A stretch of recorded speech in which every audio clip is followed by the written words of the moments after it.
Jamie. It is so good to chat with you about your film Incident. It's such an impactful film. I'm so thrilled for the Oscar nomination. Congratulations to the both of you Thank you. on that recognition. This is a very serious story, so it feels a little wrong to use the word celebration in regards to your Oscar nomination. But how have you both been taking in this recognition by the Academy for your film? I think, the recognition is great, especially among, other filmmakers. But I think, when you're trying to get a short film out there, it's hard to garner much recognition. And then it's reached this level, the recognition is kind of assumed, and we can actually talk about the issue that it implies and that it discusses and examines. And I find that a great relief that we can actually talk about the issues.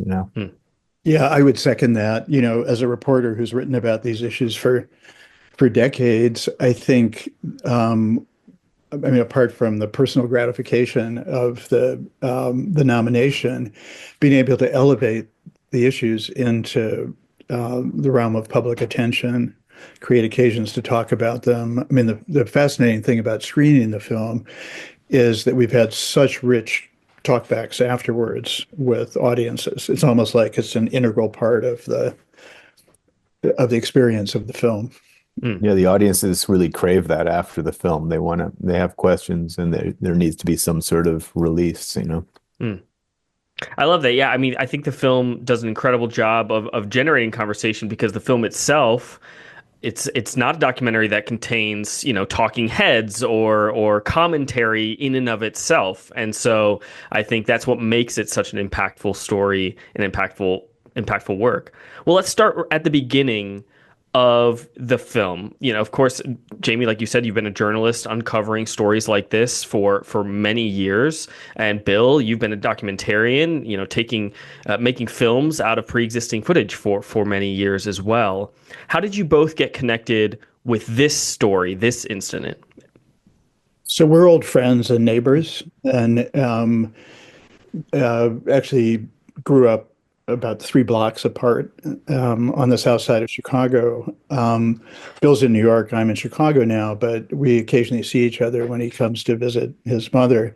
And which I'm doing now. Which he is now. I'm in Chicago now. And, he was aware of my reporting on these issues. And years ago, we had a conversation on the street. I think one or the other of us was going out for a run and, encountered the other about just a kind of, fanciful conversation about the possibility of producing a Rashomon type scripted film using only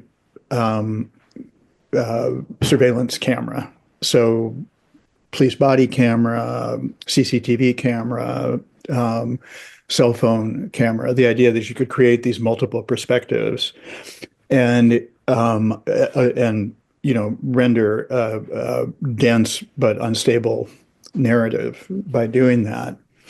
When Bill saw my reporting on the Harith Augustus case, the police killing of Harith Augustus, and realized that ultimately I'd been able to access just all the through litigation, all the body camera footage of all the officers involved, unedited. He reached out and said, "This is our Rashomon." Mm-hmm. How did you know that you could tell this full story only through the existing footage that you had? When did you know that you had enough to weave a complete story from what you had?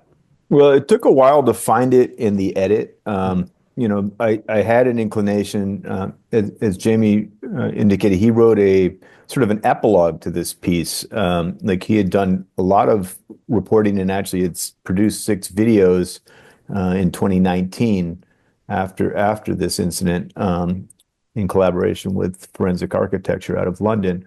It's called 6 Durations of a Split Second. And he'd done quite a bit of reporting on it, and he had the occasion to do sort of an epilogue or a summation of this reporting when the police finally released the last bits of video evidence. Tellingly, that dashboard cam shot angle that shows Halley actually shooting Augustus. And I guess to hear Jamie describe it, the police at that point were somewhat chagrined and they just said, okay, take it all. And they gave up something like 20 hours of footage, which is unprecedented, for public access to that amount of footage for a police incident, especially one where they're quite clearly guilty. So working with that, from that article, he had included some of the YouTube links that were available on the Chicago COPA, which is the private police oversight commission in Chicago. And going to their YouTube channel, I could start downloading these clips, and some of them overlapped and shared. I found that when a police radio was used, I could use that to sync it. And so I started having the idea of having simultaneous different clips going on at the same time. And also the idea that one of these cameras could always show Harith's body, whether it was living or dead, and that could be sort of an anchor for the piece. So, really drawing off of Jamie's written word, I started to create a visualization of that. And when I sort of was happy with that as a structure, I went to him and I said, this is material you've been working with for years. How do you feel about this? And he was excited by it as well. And he gave me the link to that Dropbox motherload folder. And then I started over again. And then to answer your question, finding the edit really, it took some time, but it necessarily began in silence because the first audio we hear isn't until Halley turns his body camera on. And the first words we hear famously are police shot fired at the police before he corrects himself, or to the degree that he does. And then, we go through this we go back to silence as we get sort of a background contextualization, historic, that brings us up to the moment again. And then we're in audio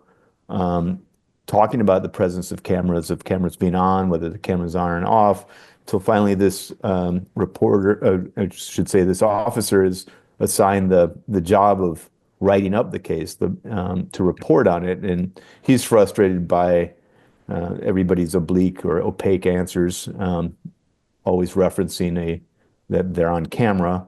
And it isn't until the commander says, will all officers on scene turn off their body cameras, that we go back to silence. And I felt like that silence was the bookend to the initial silence that we had at the beginning of the film, and that formed our arc, because now we sort of we know what happened, but that silence really shows us that we're powerless to affect an outcome if we don't control the footage ourselves. There are two observations. One is this film is clearly a departure for Bill, but it's also in some ways continuous because body camera footage is an archive. This vast archive that's being accumulated all the time and nobody looks at in the absence of a, volatile case and incident. The second observation I would make that goes back to our earlier conversation about the impact on audiences is one of the ways the film works, and we take care not to say too much in advance of a screening, is the film sort of recruits the viewer to be a co-investigator, which I think is compared to a lot of documentaries that are sort of manipulating your perceptions frame by frame. I mean, that's part of what the art is. This opens up a space for the viewer to be kind of interrogating what they're experiencing. Yeah, I wanted to ask about that. As I was watching the film, I'm somebody who believes in that this police violence does occur. Of course, there are lots of people who do not and who refuse to believe that any of this could be intentional or covered up or anything like that. But as I was watching the film, I was wondering about showing your film to family members who who might be ready to stand up for police at all costs or something like that. Have you encountered audience members or anybody like that, somebody who may have been predisposed to not side with the victims in cases like this? And have you seen perspectives shift thanks to sort of the observational nature of your film?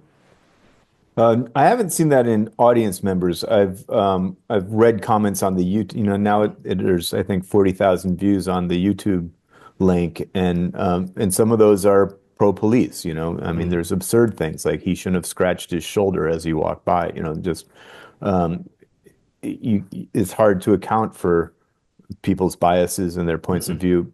We did try to make a film that simply showed what was available to the public, and you draw your own conclusions. So I did talk to somebody last night. We showed the film in LA twice, actually, and a woman who I wouldn't have identified as being pro-police, she understood that Augustus had reached for his holster, and that created a situation where the police didn't know, and therefore they were in their rights to shoot him.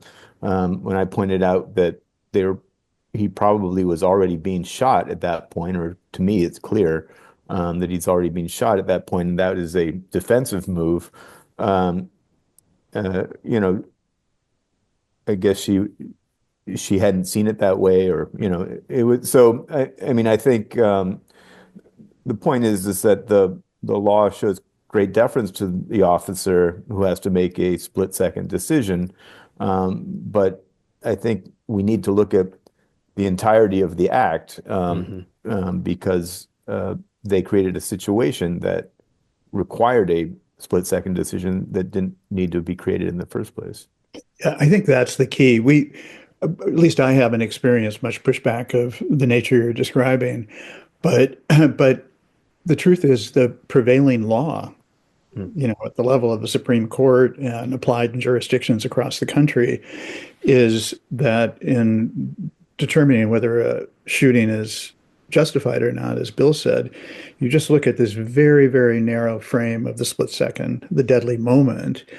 Well, and so it's always going to be ambiguous. Was he reaching for his gun or was he not? Was it a cell phone or was it a gun? And when the law shows the deference Bill mentioned, which I think is the right word, to the perceptions of danger and the judgment of the officer inside the narrow confines of the split second, shootings will almost always be found to be justified, as this one was. So the contending perspective, and there are people arguing for this in the law, and all of our work reporting on this case has been directed towards this sort of paradigm shift, is to look at the totality of the circumstances. And if you think about all of the high-profile shootings that have dominated this era, police shootings, starting with George Floyd, these have not been house on fire, kind of dangerous situations requiring the intervention of the police. George Floyd was a man allegedly passing a counterfeit 20, and you could go down the list in the same vein. So these are situations in which actions by the police produce the split second in which they make a decision to use lethal force. But we have not yet shifted that paradigm, and hopefully the film contributes to that in the long term.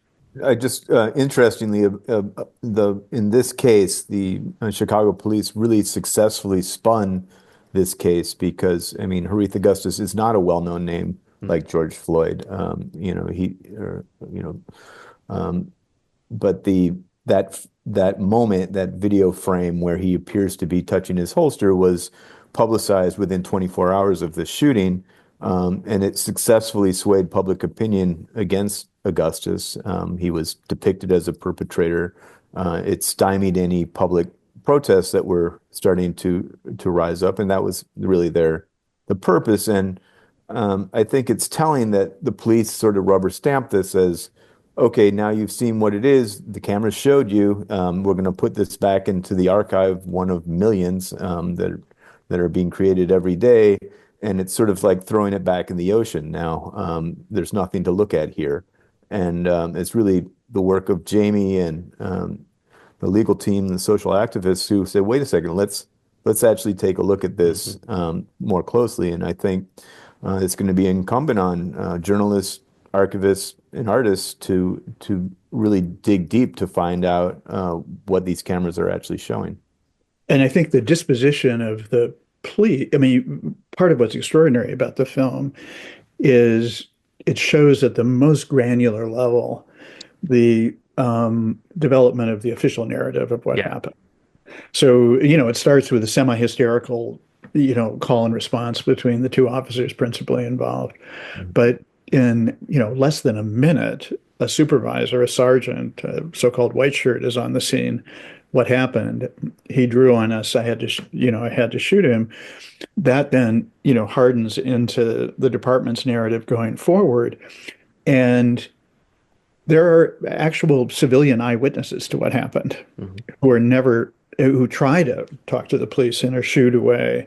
So, what you see, and I've seen this again and again in the course of my reporting, is the supervisory officers who come on the scene of an officer-involved shooting. I think it's fair to say they come not to figure out what happened, but to figure out how to justify what happened. The fact that it happened means it was justified, but we have to construct a narrative to support that conclusion. And that, hugely, and somebody may do that with a sense of acting conscientiously on behalf of the department in the best interest of the department, but it completely shapes who they talk to, who they don't talk to, how they assemble evidence.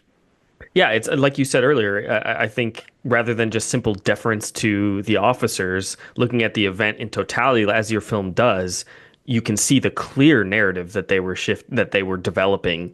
I think it's so damning towards the end of your film that when it flashes 20 minutes earlier, it feels like a lifetime has gone by. And you realize literally one has. Yeah, absolutely. And it feels like so much has developed over such a small, short period of time. It's really, I mean, it's unbelievable. Nobody's ever had the experience of looking inside an event like this to this degree. Multiple perspectives, a coherent narrative involving simultaneous interactions. So I really think, putting aside the filmmaking brilliance, just in terms of the discourse about these issues, there's never been a document like an artifact like this. Absolutely. Well, I do want to talk about some of the filmmaking and Bill, some of your editing process, because it is really remarkable. The way that you're able to guide the viewer, even when there are many camera angles on screen at one time, you're able to juggle those.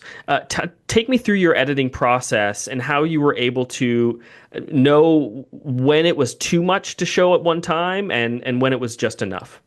Yeah, I mean, the concept was, because after playing around with the quad screen, I saw how that created sort of panic in me, so I imagined that was going to translate to the viewer.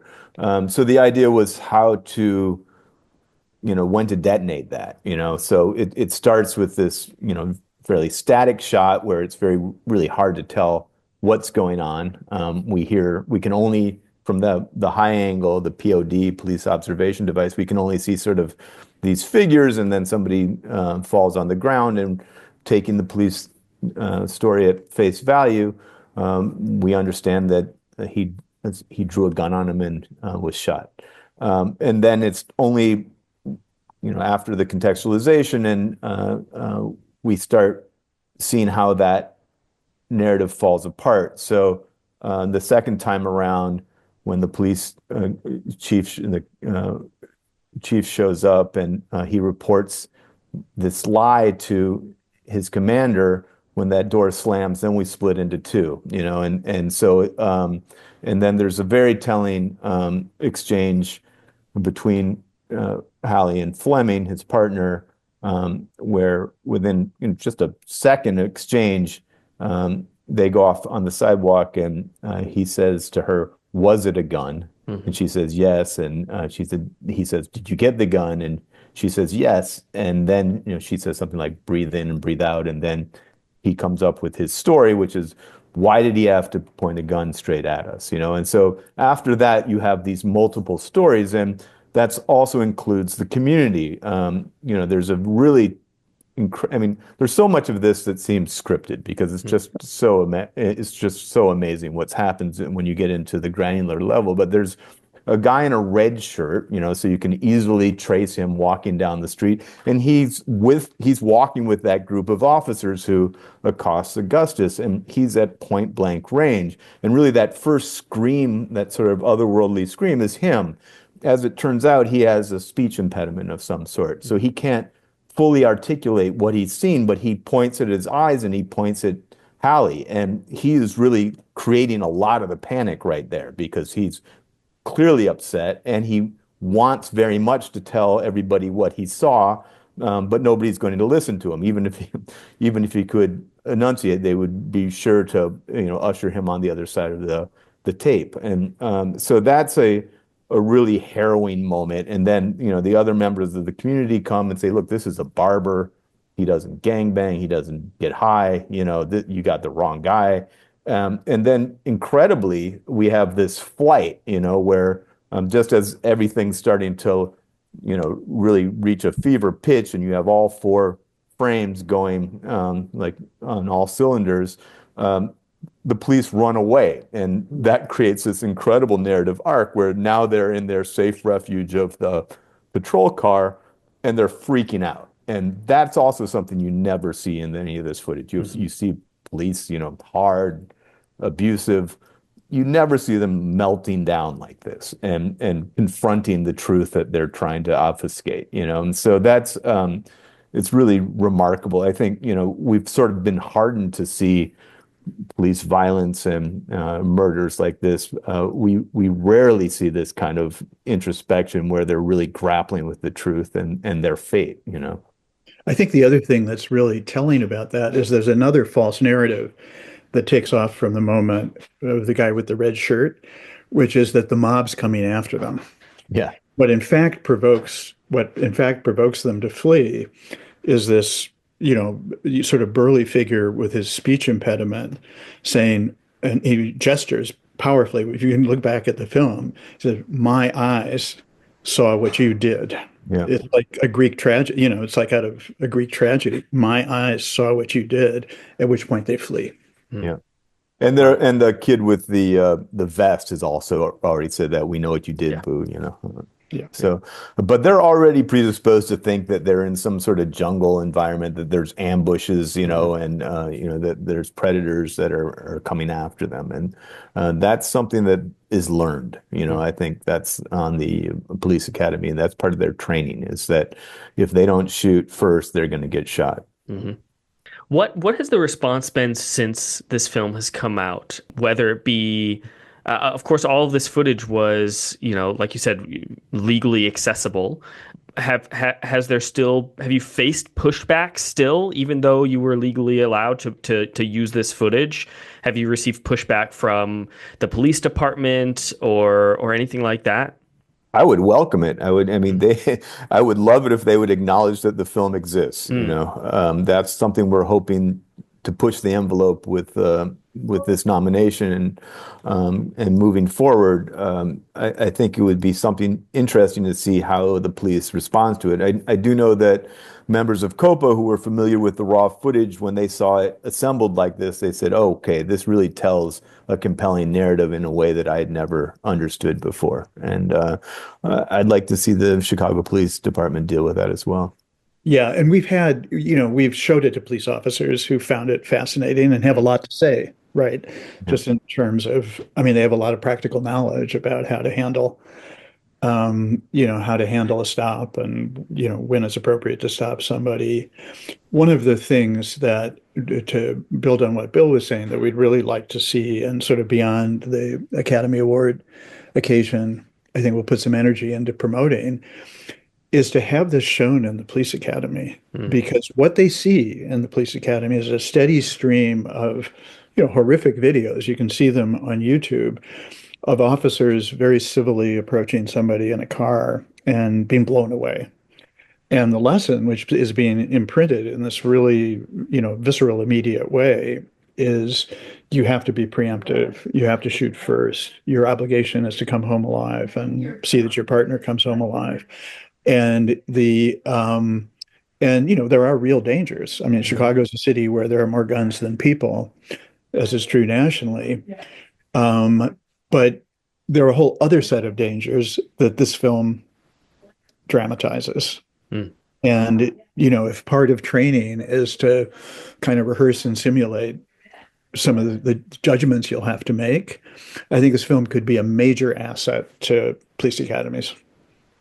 There was another interest, and when we showed it to one officer, she had another interesting take, and is that, part of the problem is that police officers are lifers. They're really beholden to one another, and if there could be a term of service where you do 5 years or 7 years, like not unlike military service, and then you sort of off ramp to another city job, or something of a higher pay scale, you could maybe have a different relationship between the police and the truth.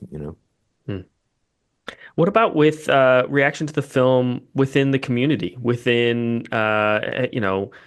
Augustus's family or the community that knew him? I assume many of them have seen the film. What has Yeah, the so response been there? a little bit of background, and then Bill can describe some of the family reaction. I began reporting on this incident in 2019, and uh, really, when we decided to do the initial reporting and initial project, Six Durations of a Split Second, the first thing I did was contact the family. And the family, to their credit, has been extremely reticent about being in the public eye. There's I'm sure, you're aware of it elsewhere, but in Chicago, people being forced by media to kind of grieve in public, putting a microphone in front of somebody whose child has just been killed. They made a decision almost instantaneously that they were not going to be available for that.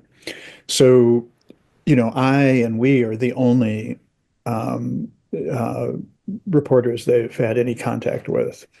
And at every stage, I've reported to them on the progression of the reporting. And when Bill and I started to collaborate, you know, reported to them. We shared the film with them, just sending a link, with some trepidation for obvious reasons. I mean, how would they experience it? And when we had the first screening in Chicago, and I defer to Bill to describe this, the family came. Yeah, that really, if we had to talk about the reaction from a single screening of the 100 or so screenings of the film that I've been to, uh, this was singular in that Harith's mother was there, and his stepfather. And just after the screening ended, Jamie invited her to say a few words, and she stood up, and everybody was kind of in awe of that she was there, and she was composed, and she really eloquently said something to the effect of, "Well, now the world can see what happened to my son." And she also turned to us and said, "And it's up to you guys to spread the word, to should get this film shown." And I think from that moment on, we both felt like it was really our responsibility to try to see how many people we could reach with this. And I would also say that the screening, we've only had two screenings in Chicago. We had that one, which was part of the Chicago Humanities Festival and took place on the south side of Chicago, maybe a mile and a half from where the shooting took place. And then one downtown at the Gene Siskel Film Center about a year later in December of last year. And that was without question the most vibrant Q&A. I mean, we had a 30-minute film, a 90-minute Q&A where they still had to chase us out of the auditorium because people weren't done asking questions.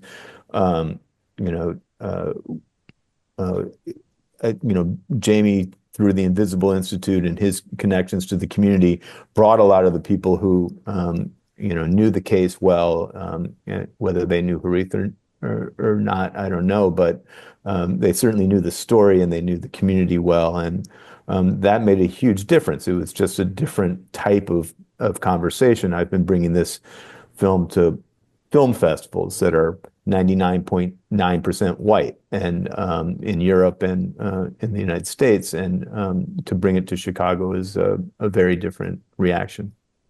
You know, one of the things that my colleagues and I talk about with the kind of reporting we do, and the often out of our investigative reporting, civil rights suits emerge and legal process. Rarely, in my experience, do people get from the legal system what they most want. They may get a verdict in their favor. They may get a major form of compensation, either as an award or a settlement pretrial. But what they rarely get, and what Harith's mother, I think, was expressing, is narrative justice. You know, a courtroom is not a place to tell a story. It's almost impossible to tell a story with the, you know, cross-examination and objections and all. And so, you know, I think to go back to your initial question, one of the things that has been most deeply fulfilling about, you know, our collaboration, Bill and myself, is I do feel like we've delivered to the family, and I hope to a wider community of concerned viewers, a measure of narrative justice. Really well put. Yeah, that's beautiful. And that's also why things like the Oscars are important. You know, I think there's a level of visibility that comes with that in perpetuity as well. You know, it's always in the record books. So I really loved your film. I'm so grateful for its impact. Thank you for your time today. I really appreciate it, and best of luck as we get closer to the Oscars. Thanks so much, Daniel. Thanks, appreciate it.